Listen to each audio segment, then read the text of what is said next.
শুভেন্দু অধিকারী তার কয়েকটি কথা আমরা শুনতে পেয়েছি। কখনো বলছে শুক্রবারীরা করেছে, কখনো জেহাদির বাচ্চা বলছে।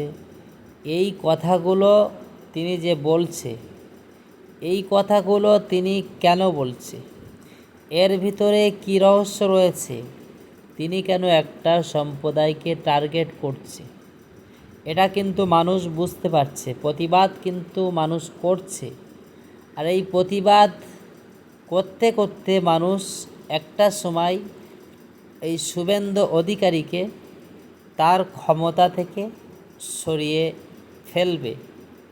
কেন মুখ্যমন্ত্রী মমতা ব্যানার্জি, তাকে মানুষ ক্ষমতা দিয়েছে, তাকে তারা ভোট দিয়ে ক্ষমতার মসনদে বসিয়েছে। যখন মমতা ব্যানার্জি তার কথাটাকে তিনি একটু ভোল্টেজ বাড়িয়ে দিয়েছেন, কিছু কথা তিনি বেফাস বলে ফেলেছিলেন, তার কারণে আজ তাকে তার ক্ষমতা থেকে সরে যেতে হয়েছে। জনগণ তার ক্ষমতা থেকে সরিয়ে দিয়েছে। তেমনই এই শুভেন্দু অধিকারী, তিনি যে কথাগুলো বলছে, তিনি মনে করছে যে আমি মুখ্যমন্ত্রী হয়েছি, আমি কখনো জেহাদির বাচ্চা বলবো, কখনো শুক্রবারীরা বলবো, মানুষ হয়তো আমাকে ভালো বলবে। হয়তো আমি মুসলিমদের ভোট নেইনি, মুসলিমদের আমরা জেহাদির বাচ্চা বলবো, মুসলিমদের শুক্রবারীরা বলবো।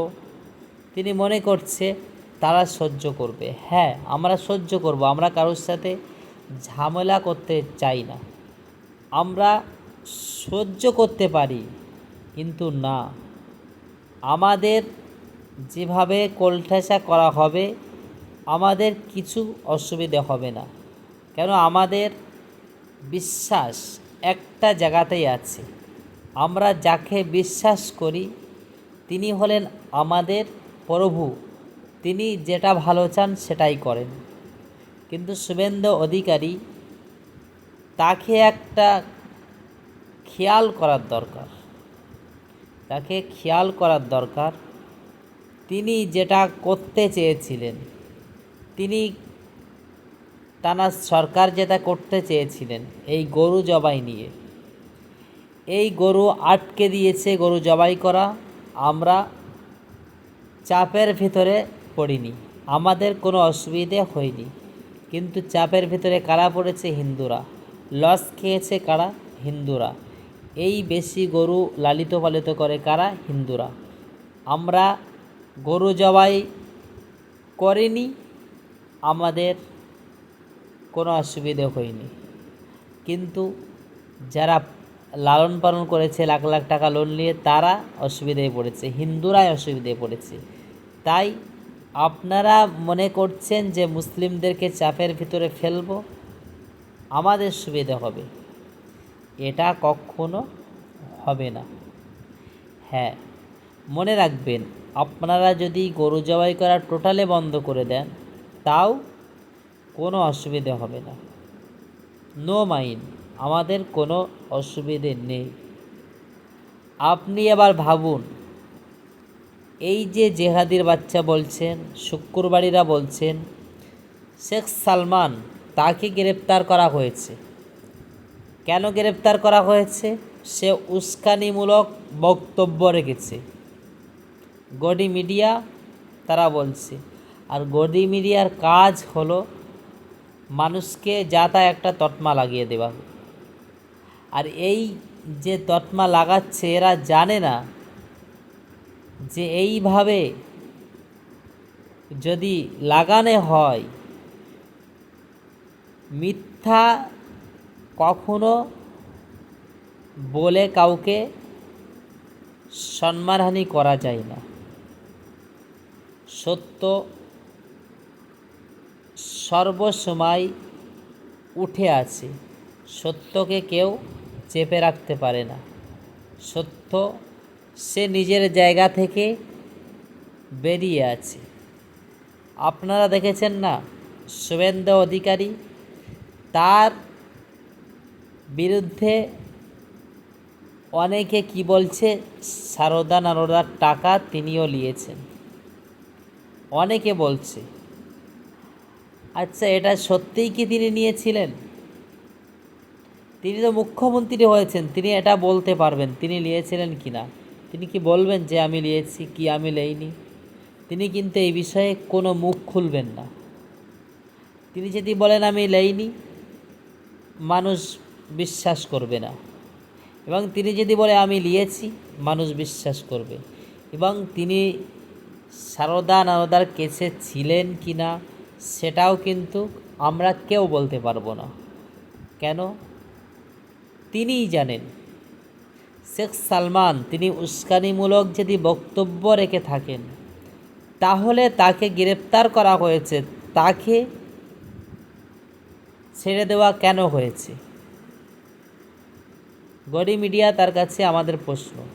শেখ সালমান উস্কানিমূলক কথা বলেছে, বক্তব্য রেখেছে, তাকে কেন? তোমাদের হাতে তো সব পুলিশ প্রশাসন তোমাদের হাতে আছে, তোমরা তাকে গ্রেপ্তার করেছো, তাকে খালি পায়ে হাঁটিয়েছো, তাকে মিথ্যা মামলা দিয়েছো, দিয়ে কেন তাকে আটকে রাখতে পারোনি? তাকে এই জেহাদির বাচ্চারা, এই শুক্রবারেরা তাকে ছাড়িয়ে আনলো কিভাবে? ফুলের মালা গলায় দিয়ে তাকে বার করে আনলো। তোমাদের তো ক্ষমতা হয়নি তাকে আটকে রাখার। গদি মিডিয়া, এখন তোমাদের কাছে প্রশ্ন, এখন বলো, শেখ সালমান উস্কানিমূলক কথা বলেছে, তাকে কেন গ্রেপ্তার করে রাখা হয়নি? তাকে কেন ছাড় দিয়েছে? তাহলে কি বিচার ব্যবস্থা শেষ হয়েছে? না, বিচার ব্যবস্থা এখনও ঠিক আছে বলে শেখ সালমানকে ছাড় দিয়েছে, তাকে রক্ষা কবচ দিয়েছে, তাকে বেল দিয়েছে। এখনও বিচার ব্যবস্থা ঠিক আছে। শেখ সালমান কোনো অন্যায় করেননি, তাকে আপনারা দেখেছেন, সে রাস্তা পরিষ্কার করছে, সে ভিডিও আপনারা সোশ্যাল মিডিয়াতে দেখেছেন।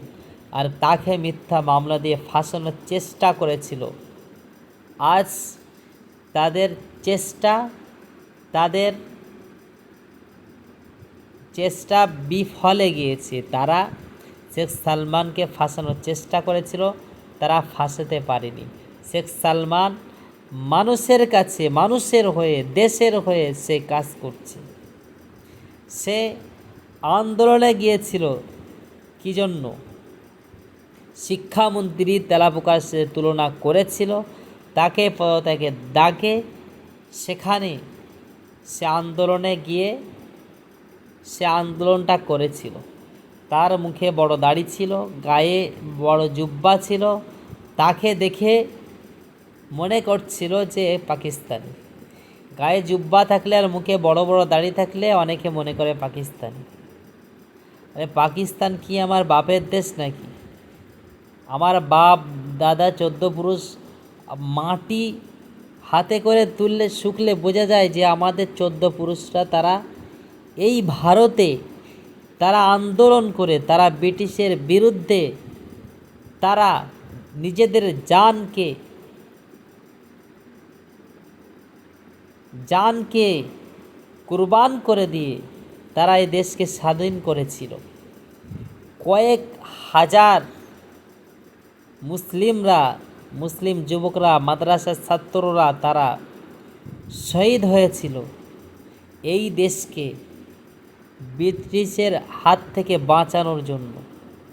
এই মুসলিমরা, এই মাদ্রাসা পড়া মানুষেরা এই দেশকে রক্ষা করেছিল ব্রিটিশদের হাত থেকে, তাদের কাছ থেকে। আজ এই মুসলিমদেরকে নিয়ে যারা কথা বলছেন, তাদের বুকে হাত দিয়ে একটিবার ভাবার দরকার, এই মাদ্রাসা পড়ুয়া, এই মুসলিমরাই, ইমামরা, এই মর্জেন্দা, তারা ব্রিটিশের বিরুদ্ধে আন্দোলন করেই বাংলাটাকে তাদের কাছ থেকে ছিনিয়ে নিয়ে তাদেরকে মুখে ঝামা ঘষে দিয়ে স্বাধীনতা এনেছিল। এই বাংলাকে তারা সম্মানের জায়গায় এনেছিল। আজ তাদেরকে জেহাদির বাচ্চা বলা হচ্ছে, তাদেরকে শুক্রবারীরা বলা হচ্ছে। বলুন তাহলে কারা এই কথাগুলো বলছে, তাদের পরিচয় কী, তারা কারা? আজ সোশ্যাল মিডিয়াতে বড় বড় লেকচার যারা দিচ্ছে তাদের 14 পুরুষদের দিকে তাকিয়ে দেখো, তারা দেশের হয়ে কি করেছে আর আমার বাপদাদারা তারা কি করেছে। একটু মাথায় বালিশ লাগিয়ে গভীর রাতে চিন্তা করো, মুসলিমরা তাদের জান কুরবান করে দিয়ে, ইমামরা, মজ্জেনরা, মাদ্রাসার ছাত্ররা তারা ব্রিটিশের বিরুদ্ধে আন্দোলন করে শহীদ হয়ে তারা আজ দেশকে স্বাধীন করেছিল ব্রিটিশদের হাত থেকে। আজ তাদেরকে জেহাদির বাচ্চা বলা হচ্ছে, আজ তাদেরকে শুক্রবাড়িরা বলা হচ্ছে। ধিক্কার জানাই এদেরকে, আমরা ধিক্কার জানাই। আজ আমরা হিন্দু মুসলিম সব একসাথেই ভারতে আমরা বসবাস করি। সকাল হলে মুসলিমরা হিন্দু ভাইয়ের দোকানে গিয়ে চা খায়, হিন্দুরা মুসলিমদের দোকানে এসে চা খায়, এক জায়গায় বসে গল্প গুজব করি, একসাথে চলি। আজ এরা সেটাকে করতে দেবে না বলে আজ একটা সম্প্রদায়কে টার্গেট করছে। এটা কখনো হবে না। প্রত্যেক মানুষ তারা আজ বুঝতে শিখেছে। আজ এদের ভিতরে কেউ দণ্ড লাগাতে পারবে না, কাদের লাগানোর ক্ষমতা নেই। এরা একসাথে আছে, মোরা একই বিন্দুর দুইটি কুসুমে, হিন্দু মুসলমান। মুসলিম তার নয়নমণি, হিন্দু তাহার প্রাণ। আমরা যুগ যুগ ধরে একসাথে আছি, একসাথে থাকব। কেউ হিন্দু মুসলিমকে পৃথক করতে পারবে না। আমরা একসাথে আছি, একসাথে থাকব। আপনারা দেখেছেন না, নওশাদ সিদ্দিকী তিনি মুসলিম, বিকাশ রঞ্জন তিনি হিন্দু, কিন্তু তাদের সাথে তাদের সম্পর্ক কি দেখুন। তাই আপনাদেরকে বলবো, কোনো কারোর কথায় আপনারা রাগ করবেন না। ক্ষমতা থাকলে অনেক কিছু বলবে, কিন্তু যখন ক্ষমতা চলে যাবে তখন চুপ হয়ে বিড়াল হয়ে থাকবে, ঠিক আছে? তাই প্রত্যেককে বলবো, জনগণের হাতে ক্ষমতা, নির্দিষ্ট কারোর হাতে নেই ক্ষমতা। চিরস্থায়ী কারোর কাছে থাকে না, কারোর কাছে থাকে না, কেউ রাখতেও পারবে না।